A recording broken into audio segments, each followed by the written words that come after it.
Virgo, hello there, my beautiful friends. We're going to do your general tarot reading for mid-February 2023. Thank you so much for joining me today. You know I appreciate each and every single one of you.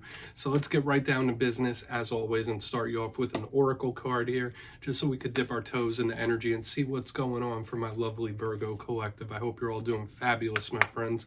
Let's shuffle it up, my guides. Talk to me. What do we got for Virgo mid-February? Yeah, we're just going to take a real quick look at this first card, then we'll get into the full tarot reading itself. And at the very end, I'll pull you a bonus card from the Shadowland Tarot, just to see what might be in the shadows or what shadow work you can lean in on, which is always interesting. But let's go. Let's get it popping for Virgo, please. Okay, that card came out like a boomerang. So we do have this 10 of Wands type energy right here in the front end, and that is something that we need to take a look at because it could be a little bit burdensome. I always say this could be like a warning about like health and ailments, but let's not go down that road just yet. But if you're new here, I'll be speaking about the February subscriber surprise towards the end, so you might want to check that out. Also, if you could kindly illuminate that like button by tapping it right on its third eye, I'd greatly appreciate it. But enough of the promo, into the reading. Have a little look here at this individual. They have another person literally on their shoulders, on their back. So this always reminds me of the 10 of Wands type of energy. It's a little bit burdensome. Now, of course, this could represent mental, the mind, the body, the soul, emotions. Like, this could be a lot of different things. It's all very personal, but it's very heavy. I also say you might need some rest, recuperation, self-love when this card shows up in a reading, right? If we're looking at physical health, if you're not feeling too well, if you're having aches and pains, this card does show up too, especially with the neck, back, and spine. So just make sure you're not exerting too much energy when this shows up, and you just might need some time to recover about something. That's just a big vibe here. But let's get into tarot.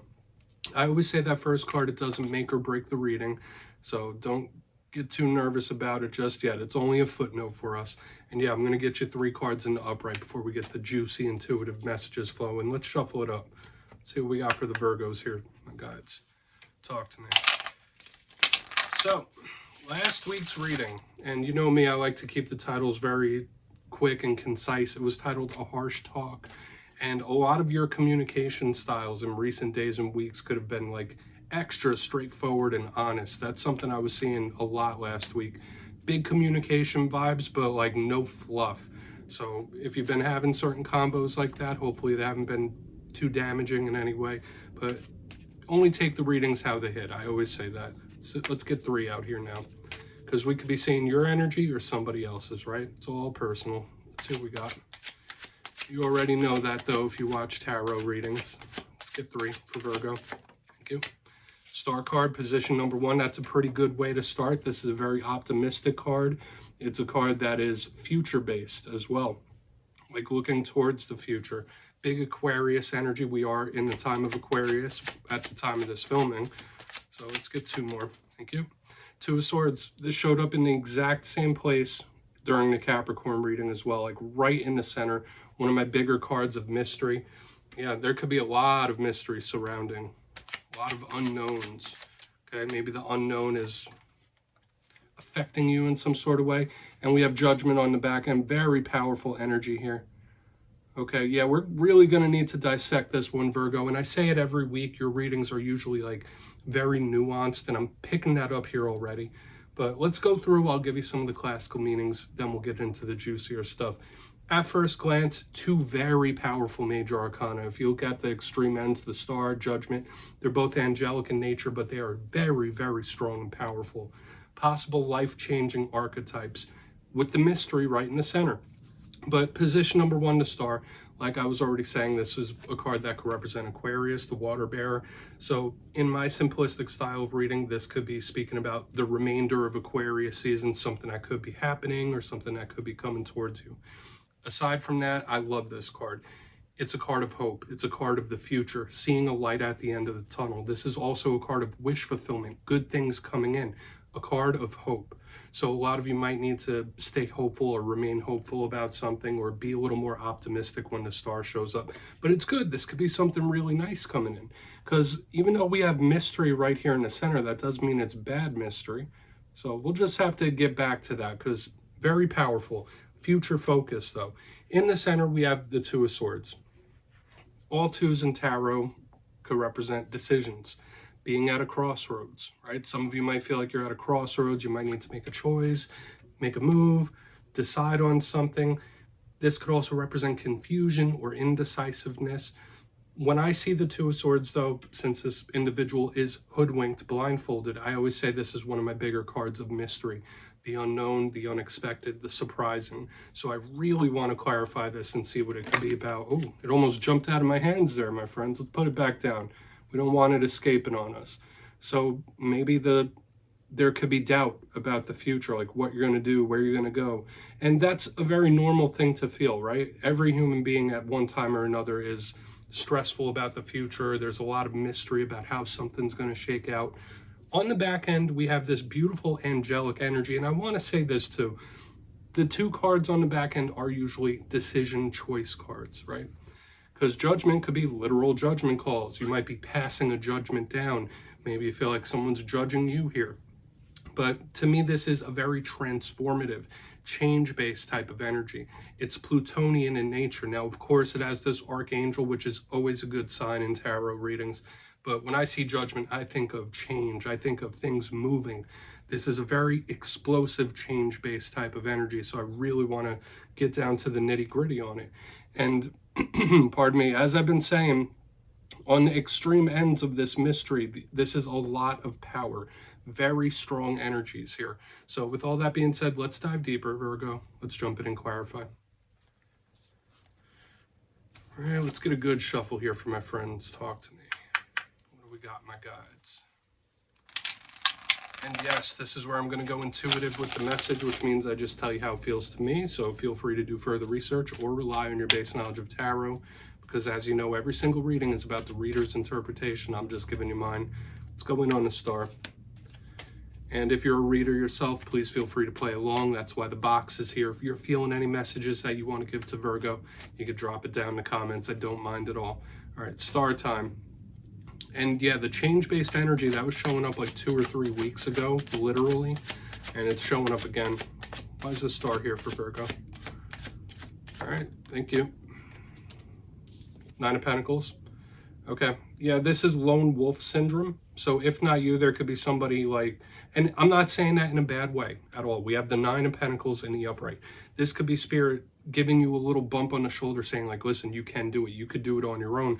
But it's giving me that lone wolf syndrome where you might be in the mode where like, if I have to do it myself, I will do it myself and I will succeed. This is like the vibe I'm picking up here, which can be good. For a lot of you, this can signal a very prosperous future. But this is someone that either can't accept help or won't accept it, or they're just like, no, I got this. I will do it on my own. I got this. And it doesn't necessarily feel bad, but there might be someone around you, if not yourself, that has that lone wolf mindset. Like, I can do this on my own. The independence is running heavy here. So like, if I can't get help, if this person isn't going to help me, if I don't have a team behind my back, it's all good. I'm still going to get these 9 pentacles, right? Like nothing is going to stop me. So this feels more like a mindset in the beginning here. So that might be something you're feeling in the coming days. Like, all right, if I have to do it myself, I will do it myself and I'll accomplish this on my own. Might not be super happy about it, but it'll get done. We're going to keep moving because I don't want to linger on that too much. Like I said, there could be other meanings attached to this. This to me feels more like a mindset, right? Which I wouldn't say it's a bad thing, right? I do believe in teamwork sometimes, right? But if you can't get help, sometimes you have to do things on your own. What's going on that 2 of Swords? Okay. Yeah, and I usually say this 8 of Cups isn't always somebody like walking away from something, but I feel this is somebody changing their feelings about something or possibly changing their mind. Okay, so just know in the coming days and weeks, you might be a little more prone to have a shift in opinion or change your mind about things, because this 8 of Cups could possibly be someone like walking away from something like unexpectedly, right? And I don't mean that to make anyone nervous or anything like that, but there could be a situation, a behavior, something that you are very tempted to just like throw your hands up and just move past, move forward. Okay, so I'm getting that energy here, like somebody preparing to move forward regardless of the support system. That's a vibe I'm picking up here. So That doesn't mean that like somebody's going to walk away from you or abandon you. The shoe might be on the other foot though. You might just be like, all right, yeah, I'm done dealing with something. I'm going to 8 of Cups this way. We're going to go in on Judgment because that could really tie everything together here. But the unexpected, with this aspect in the middle, I do feel like a change of heart or changing your mind. Like there could be certain things where your opinions change big. So let's go in on Judgment.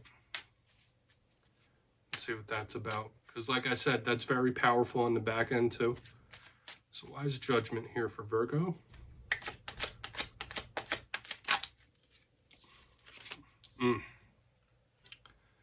Okay, yeah, we have the 9 of Swords underneath Judgment.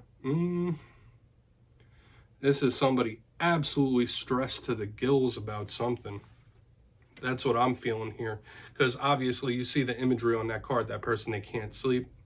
And this could be somebody that is like very nervous, extremely anxious, worried about how something's going to shake out. And I've been kind of picking up those little things. This could be all one thing, this could be multiple things, but I have someone that is very, very nervous about how something is going to resolve or shake out here. This is someone that is extremely high strung.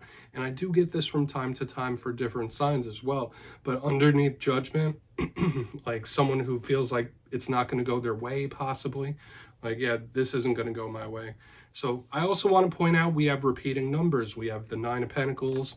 Now we have the 9 of Swords. So watch out for the signs, synchronicities from Spirit. But to me on this back end, Judgment with the 9 of Swords, it's somebody who is like really nervous that something isn't going to go their way. Like they're not going to get their way. They're not going to get their optimal result here. So it's just extremely high strung. Like I said, it was making me feel stressed like to the gills, right? So do with that what you will. Let's go through. I'll give you a quick little recap here.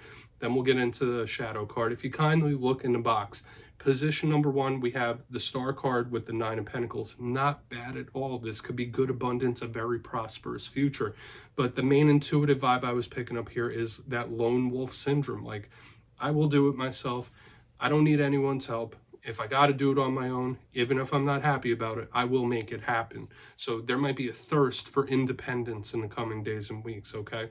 Whether it is work-related, whether it's romance, you just take it how it hits. In the center, we have the 2 of Swords with the 8 of Cups. A very malleable mind in this time. You might be prone to changing your opinions. You might be prone to like changes of feelings, changes of heart when we have this here. There could be something you were tempted to like walk away from as well. So keep that in mind. But moving to the very back end, we have Judgment with the 9 of Swords. Could this be regret on the back end after what I just said? Could there be somebody regretting all this action I was speaking about in the front end? Absolutely. But it was giving me that extremely nervous, stressed out type of energy that someone doesn't think something's going to go their way or they're stressed out about the final result. It's just somebody who's all up in their head here on the back end. And I am saying now, I didn't say within the main part of the reading, but this could be somebody regretting as well. Regretting walking away from something for sure. So please take a screenshot if you want to look into those further. I'm going to get you one shadow card here. Shuffle it up one time, see what we got for you, my friends. I mean, I wouldn't say that was a terrible reading or an overly positive one, right? There's little sprinkles of struggle. There's little sprinkles of positivity as well. But let's get you one shadow card. What's in the shadows for Virgo, please? What is in the shadows? Yeah, the deck is being specific. Temperance, okay. Makes sense. So you might really want to hold your horses on something when Temperance shows up. For a portion of you, this could easily, in the shadows, represent a Sagittarius that has left a scar or that you have a link with. And Temperance is all about patience. It's a huge card of patience. And normally I don't think that's something that Virgos struggle with, but it's something that all humans can struggle with from time to time. But I know Virgos are usually very patient individuals. I feel like Spirit might be asking you to like not do anything brash in this time, not do anything too spontaneous when we have Temperance here, or there could be something that you need to refrain from, cut back on. Okay, so just keep that in mind. You pick how it hits for you. Temperance is literally temperance. So stepping back, letting things calm down, having patience, and just not cutting something out cold turkey, but just like doing it slowly. That's a vibe I'm picking up here. Okay, so Take from it what you will, Virgo. Interesting reading this week. Different than the last few, that's for sure. But don't click away just yet. I'm going to give you the details of the February subscriber surprise. If you got your name in for the January subscriber surprise, the winners will be announced after this week's Fire and Air readings. But for February, I've decided to run it back. Once again, we're doing 2 copies of the most adorable deck in all the land, the Smith Tiny Tarot. So if you'd like to get your name in for this, 2 simple things as always, my friends. First, you must be subscribed. And second, let me know down in the comments which card from this week's reading you thought was most adorable. You'll be entered to win. And at the end of February, the winners will be in the community tab. As always, my friends, much love, and I'll see you next time.